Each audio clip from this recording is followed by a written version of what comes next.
ERP update. Just a few things to note before we get started. We have board member Anthony Cook on the call, and for those of you at home possibly watching, the live stream is working. However, our PowerPoint presentation is not able to be shown on the screen today because of some technical difficulties.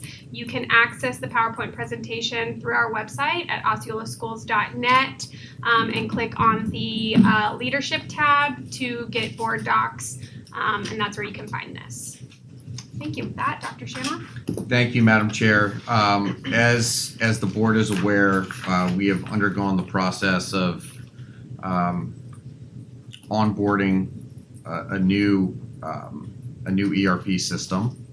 That has been something that our district has been prepping for quite some time. And as the board is aware, the district has contracted with Plant Moran to help get us to the point of RFP, and then we'll kind of be our accountability partner through this entire process.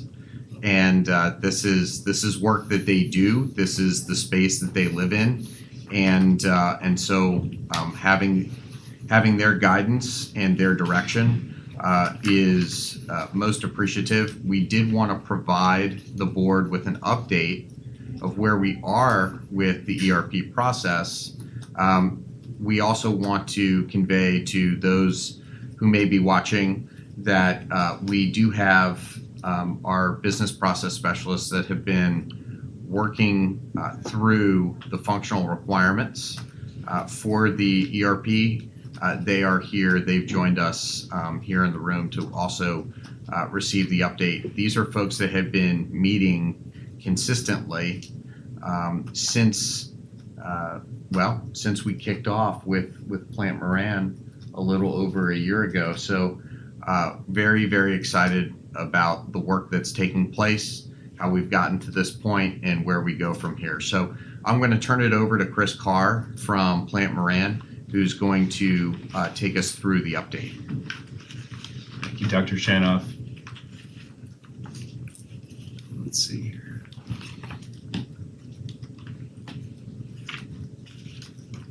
I don't think that's working. No clicker. Okay. Well, I'm sure someone will assist with that shortly. But I'll take you through an update on the ERP modernization project, the effort we've performed to date, and then the upcoming activities in this initiative. So first, I've been asked to give a little overview of what is an ERP system. So if you're not familiar, an ERP system is essentially the software platform that drives business processes for an organization. Business processes including financial processes as well as personnel processes, payroll, budgeting, you name it. ERP systems have changed a lot over the years. So Osceola County School District is moving from what's known as a legacy ERP system terms to what's known as a modern or a postmodern ERP. And so just a little context on what those terms mean. So legacy ERP, the old definition of ERP or what's implied in it. Typically, legacy ERP platforms are hosted using on-premise servers or infrastructure, not accessed via the cloud. In terms of a user accessing the system, they're typically doing so via an installed desktop application. And a legacy ERP is monolithic or insular. These are industry terms. And what that means is the ERP, it's essentially one big complicated engine, right? Made of a variety of tightly connected parts where if you remove a single part of this engine, everything shuts down, everything breaks. And adding or replacing a part is very difficult with something more modern, something more new. Not easy to do because of the on-premise nature, the architecture of the legacy ERP system. So modern or postmodern ERP, on the other hand, typically hosted in the cloud, the vast majority of organizations these days replacing their ERPs are selecting cloud-hosted or software as a service systems. It's accessed via a web browser, so i.e. from anywhere you have an internet connection, whether that be district offices or your home away from home. And modern or postmodern ERP systems, as opposed to the insular nature of the legacy, they're composable or compatible. So they do integrate well with additional systems, with third-party systems that you might be using today or that you want to adopt in the future. If some extremely powerful, latest and greatest new software comes along for a particular purpose, such as budgeting or student activity accounting, and you decide you want to adopt that, you don't have to replace your entire ERP in order to get this new piece of software and have everything work. The modern or postmodern ERP, it's designed with an architecture such that it can integrate with third-party systems and with all pieces of the core system. Also in that compatible nature, composable nature, as you're standing up the modern ERP, as you're implementing it, you can do it in phases. So you can roll it out in stages one by one, rather than needing to wait for the entire system to be fully installed to start realizing benefit. So say the district wants to implement the financials portion of whatever new ERP you end up selecting first and go live on that prior to the HR payroll piece of the software. That would be very possible with modern ERP. Whereas with a legacy ERP, you might be waiting several years until everything is fully live before you can start using any piece of the software. Question? Can I ask a question about that? You just stated that the legacy ERP is all stored in-house and that it's difficult to replace any piece of it, and then you said that we can roll out the modern ERP in phases, meaning does that mean that we can continue to house part of our data in legacy and transition to the modern in phases? Yes. So tell me how that would work if you just stated that. How would those two be compatible? Yeah, and that's a very common approach. It's known as parallel processing. It's very frequently done during an implementation. You might not necessarily be able to integrate data from terms to whatever new ERP system you select very well. You just might have a period where you are performing business processes in terms at the same time you are performing those same business processes in the new ERP. And then there's this overlap or transition period where that is done, and you're comparing the results of these processes between the two systems as a means of validating the new system is working correctly. There is a period of double work. Yep. There is going to be overlap. There's no easy way to do that. It is, unfortunately, it is a mechanical process. So yes, there will be a window where there will be work being done on both systems. Yeah. Any other questions on ERP or modern versus legacy? Okay. If someone can assist with the next slide, that'd be great. They said it's I working fixed now. it. Okay. Yeah, I fixed it. Okay, great. So our timeline, you'll see here, it might be a little difficult to read. We have been working with the BPSs here present and with other district staff on this initiative since October of 2023. So for about 16, 17 months now, and there's been extensive work performed to get us to this point. So the project began with an as-is documentation phase, or mapping out the district's business processes as they currently run on terms. And in total, I believe we mapped out over 30 business processes spanning across finance, HR, payroll, even work orders. And we produced process documentation or workflows for how everything is working today. And then as a next step in that phase, we, Plant Moran, proposed some future designs of each of those processes. So how these could work in the future with the use of a modern or postmodern ERP. And so those future state processes, those will serve as a foundation when you go to implement the new ERP system and configure it for modern, efficient business processes. Also, early in the process, we performed some initial educational demos with a variety of ERP providers for K-12 school districts.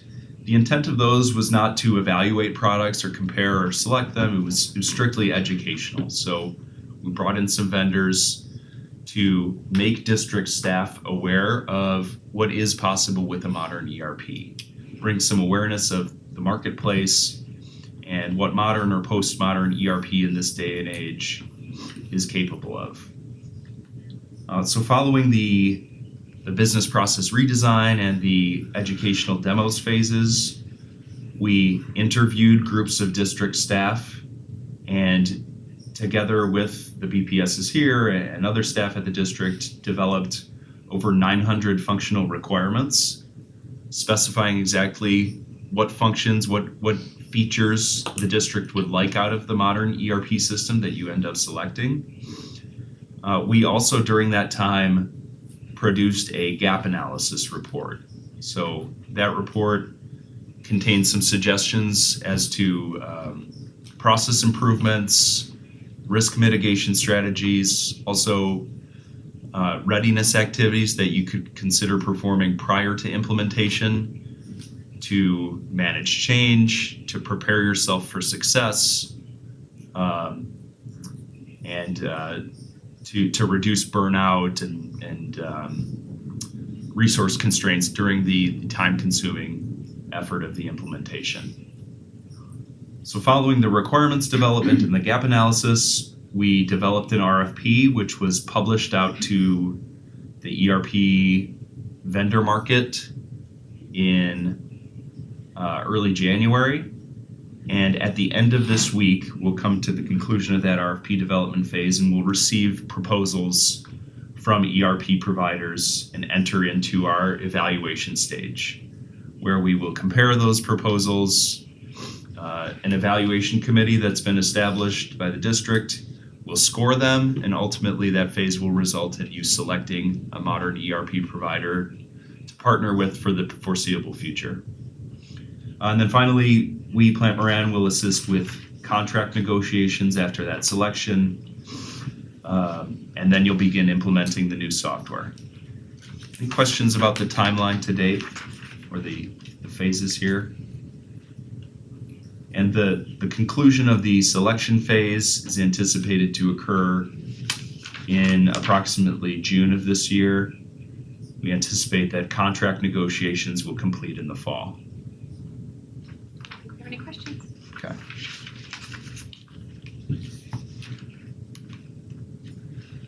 Okay, so just to recap, I covered this with the timeline, but recent activities, the functional and technical requirements, which became part of the RFP and which will be a critical component of comparing the vendor proposals that we receive. The gap analysis report was produced and presented to district leadership. The RFP was developed and released. Currently, we are preparing for the evaluation phase. A critical piece of that evaluation phase is software demonstrations, which will be performed with a short list of vendors who provide proposals. Ideally, 3 or so vendors out of the larger group of proposals that you receive will be invited to demonstrate their software here at the district to a wide group of district staff who will provide feedback. Upcoming, I mentioned the demonstrations, also proposal analysis. That is something Plant Moran will assist with. We'll provide a comparative analysis of the proposals you receive and present that to your evaluation committee for their consideration in scoring the proposals. Following that analysis and a shortlisting meeting or an initial round of scoring, the demos will be conducted, and then additional evaluation and due diligence activities will lead to the selection of the final vendor. So you'll see anticipated dates here for the entirety of this evaluation phase. Proposals are due February 28th, this Friday. Proposal analysis will occur throughout March. The initial proposal evaluation meeting, during which your evaluation committee will score the proposals, will occur on April 1st, and that meeting will determine a short list. I'll mention that evaluation committee, it's very intentionally diverse and cross-functional, so it has representation from finance, HR, payroll, technology, even school leaders. So that's intended to ensure that all district interests are considered in this evaluation. Demonstrations will occur later in April and into the first week of May. Following those demonstrations, some additional due diligence will be conducted on the shortlisted solutions. That due diligence will include reference checks and also site visits to peer school districts who are using the proposed software. So you can see and evaluate the software in an actual use case scenario at another school district. And then finally, the final evaluation meeting, where we will determine the final solution, the partner that the district will move forward with, is targeted for June 10th. That date is tentative, it's pretty far out. It is possible that date will be subject to change. And then the committee's recommendation will be provided to the board on June 24th, after which we'll enter into negotiations and target September for an approved negotiated contract. Questions on this timeline? Okay.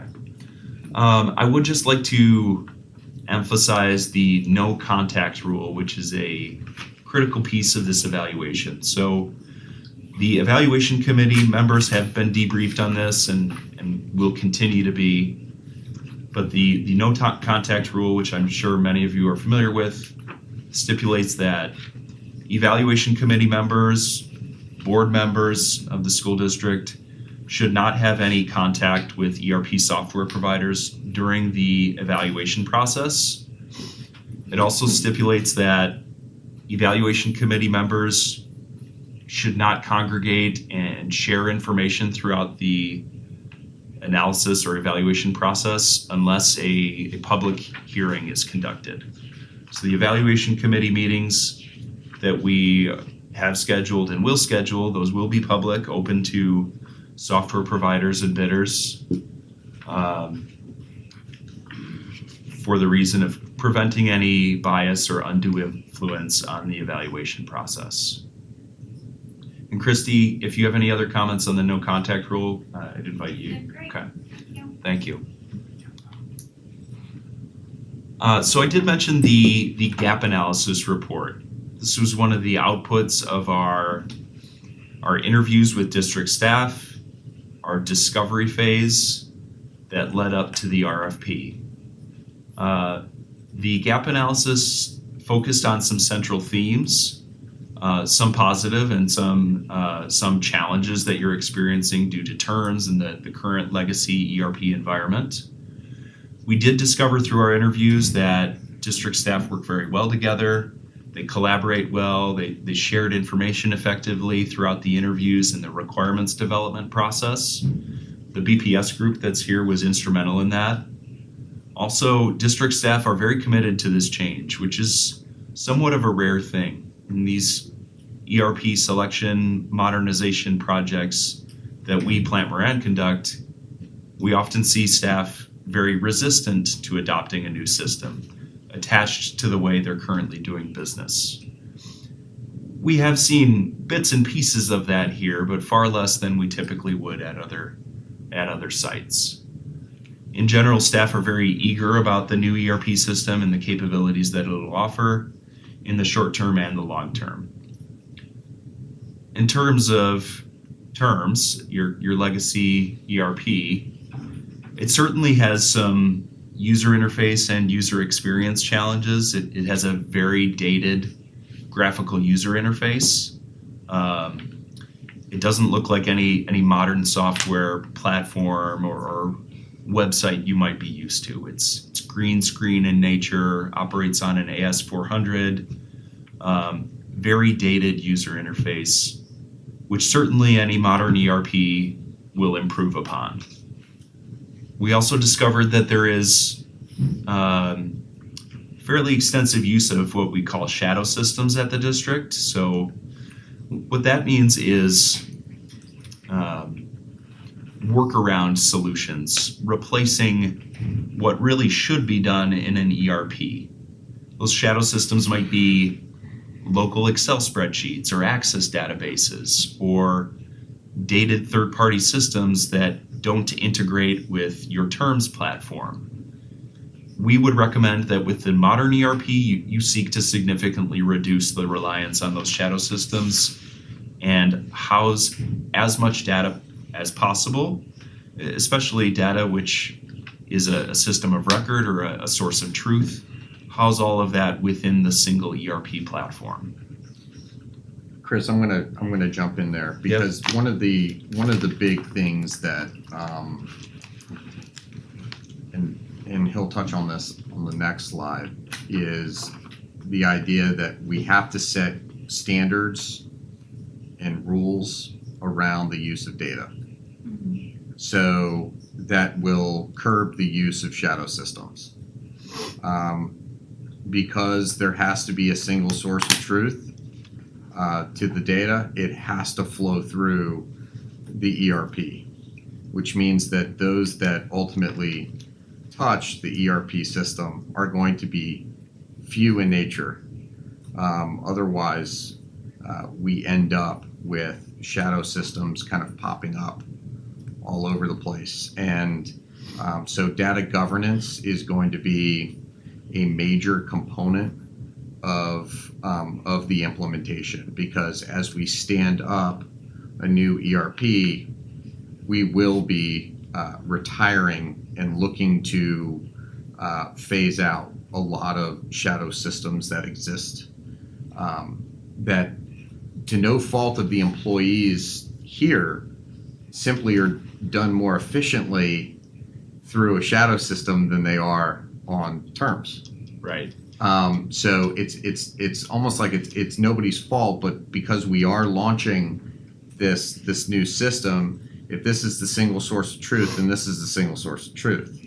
We can't continue to operate with any sort of ancillary system that is going to be treated as if it is an accurate source of data, when it may not have the dynamic capabilities of an ERP. Right. And this is not at all uncommon. We see this proliferation of shadow systems in every client we work with who's transitioning from a legacy to a modern ERP. It's just the nature of the limitations of legacy ERP. Naturally, shadow systems arise for people to do business because the legacy systems aren't powerful enough to meet your growing needs. But if you don't simultaneously launch your ERP with strong data governance control systems in place, you end up essentially not having the parameters that need to be there, and shadow systems start to pop up because users may not approve of the pace that where the ERP is being implemented. So it's really got to be tight, right, around the governance, and that will be something that we will stand up in a very formal way. We will have data governance. We will have a data governance committee that will ensure that the rules and the standards are, number one, adopted and followed.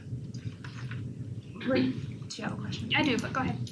Right, you have the implementation phase in the next slide, so I don't know if I should just hold it, but just speaking of shadow systems and the reasons why people use them, as you stated, it's because folks are they need something that works immediately. Is the implementation strategy to phase in these systems? And how are we deciding which systems are transitioned first?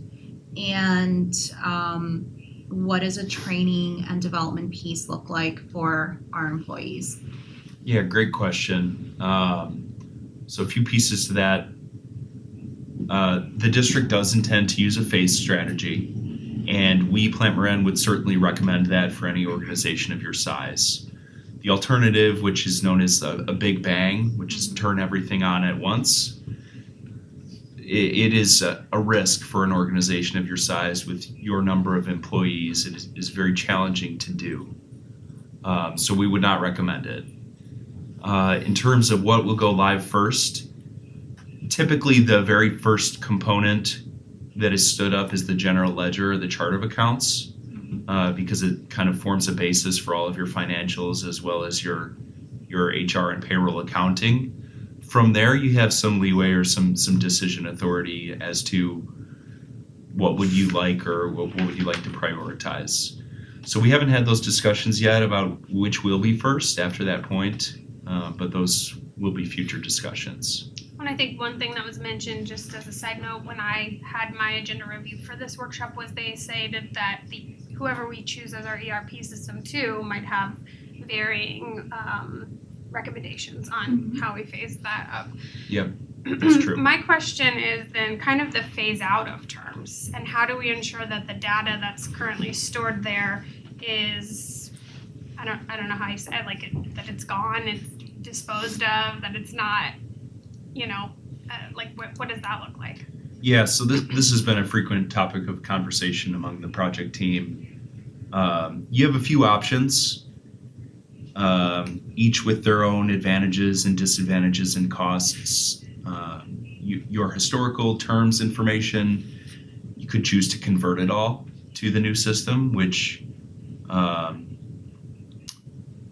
sounds great, but it is effort intensive and costly. You could choose to retain terms for a period. At how long that period is TBD. It might be until any retention periods expire, or depending on what maintenance costs you're paying for terms, it could be for a long period. In that case, access to terms would probably be limited, view only, permitted to just a few staff who might need to pull data from that old platform for audit purposes or state compliance or strategic lookups or what have you. Another option might be pulling all of your data from terms and dumping it into a data warehouse or a data mart of sorts, where you can report on that data, again, for auditing, compliance purposes, strategy, etc. So this is an ongoing discussion. There are advantages, disadvantages, realities of each of those strategies. So it'll be determined which of those we use. The ERP vendors that propose, we've asked them for their recommendations on which of those makes most sense for their platforms. So we'll hear what they have to say as well and evaluate that. Thank you. Yes. Does that answer both of your questions? Okay.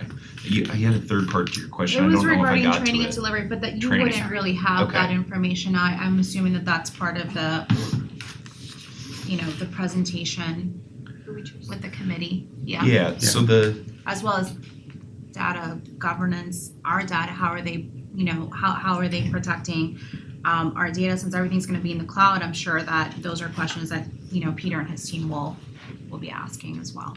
Yeah, the ERP vendors will each recommend their own training strategies and provide varying levels of training services. And that'll be something that the evaluation committee considers as they score the proposals.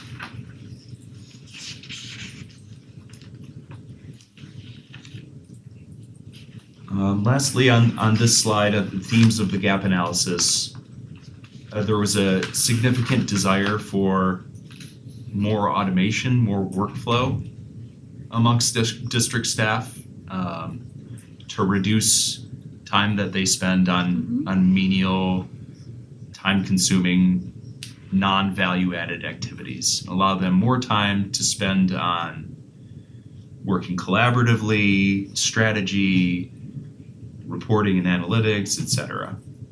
And that should certainly be something that a new ERP platform supports.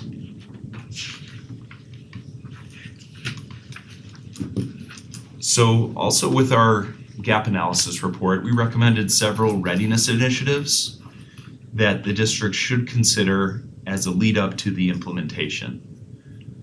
Data governance, which Dr. Shanoff mentioned, is certainly one of those recommendations. We would recommend that you establish several governance structures. Data governance being one of those, application governance being one of those. Also, an implementation team or staff. We recommend that you begin now identifying who will serve in various roles throughout the duration of the implementation. And then as they serve in those roles, who will backfill for those staff's regular responsibilities, because there certainly will be a time commitment involved in the implementation. We recommended also in our report that you begin considering how you'd like to phase the implementation, which phases you'd like to prioritize first. We've discussed that a bit already here. Haven't fully decided on that, but that'll be a continuing discussion. We recommended that change management, communication, and training plans be developed in advance of the implementation. These are all critical elements to a successful implementation. You may be ahead of the curve in terms of change management, have more eagerness than most clients we work with, but still resistance will rear its head during the implementation. It will be difficult. And so it's critical that we plan for that and actively manage resistance as it arises, or proactively. Additional recommendations, and this has already begun to some extent. We recommended that you clean up your chart of accounts and some of your payroll and data code structures. Some of the BPSs are already working on that and proactively making some changes that are more in alignment with best practice. And then lastly, we recommended that you develop staff. So some implementation roles will involve expertise. So the district does intend to use a Scrum methodology during the implementation. There's training required for that type of methodology. It's not something everyone would know how to participate in or lead or engage in. So that would be an example of some staff development that we'd recommend for certain district staff members in advance of the implementation. We made some other recommendations for training and development to, again, prepare and ensure readiness for a successful implementation. And all of that is covered in our report, which is available, and if you'd like to see it, it certainly can be provided. A last question I just have is, what is your role at Plant Moran once we select our ERP? Does it end with you then, or is there something that overlaps past the selection of it We have proposed implementation project management services to the district as an option in our ERP assessment proposal, which was awarded about 2 years ago. The district has not decided on whether to accept that option or move forward with it, so we'll discuss that over the next several months. We certainly can provide that service. Any other questions, ladies? Mr. Cook, do you have any questions? That was all very clear. Thank you so much. Thank you. Chris, thank you so much for coming. I want to thank the BPSs for the job that they're doing. So, yes, the kind of anchor function of the BPS is to ensure that this process goes as smoothly as it possibly can go. We already know that there's going to be bumps along the way. I think the BPSs, though, have gone out of their way to seek out even more efficiencies and things that the district can do better. They've identified, since they've come on board, they've identified hundreds of processes across the district that can be refined. And they're not all ERP related. And so they're already, in my mind, paying a dividend to the district, and really, I think, allowing us to reshape how we do a lot of our work that can be a lot more efficient. So I just want to compliment them for the work that they're doing. The fact that they work as closely together as they do is not all that common in K-12. Oftentimes, BPSs can be as proprietary as the chiefs that sit behind me right now. However, they work extremely well together, and that, I think, has made a huge difference. So I also want to thank Mr. Thorne. I'm sorry he's not here, but he's in Arizona, so it's really not that bad. But I want to thank Mr. Thorne, because if you do not have somebody who is taking charge and really leading the way, then this process can also go awry. Mr. Thorne is fantastic at what he does. Jonathan obviously is representing him today, but he and his team do a remarkable job. So thank you for the work that you guys are doing in IT to get this going. So I want to thank the chiefs. I want to thank the board for allowing us to present the progress thus far. I felt like it was necessary, given the number of dollars that have been set aside by this board along the way to get us to this point. You deserve, and the public deserves an update at regular iterations about how this project is going. And I don't want to miss an opportunity to thank Plant Moran, who has been a fantastic partner through this process. They have done a great job getting us to this point. We know that we wouldn't be here right now without their help. Perfect. Thank you. Thank you so much. This workshop is ended. Thank you. Thank you. How efficient. Hey, Jonathan, before you leave. And I think the chiefs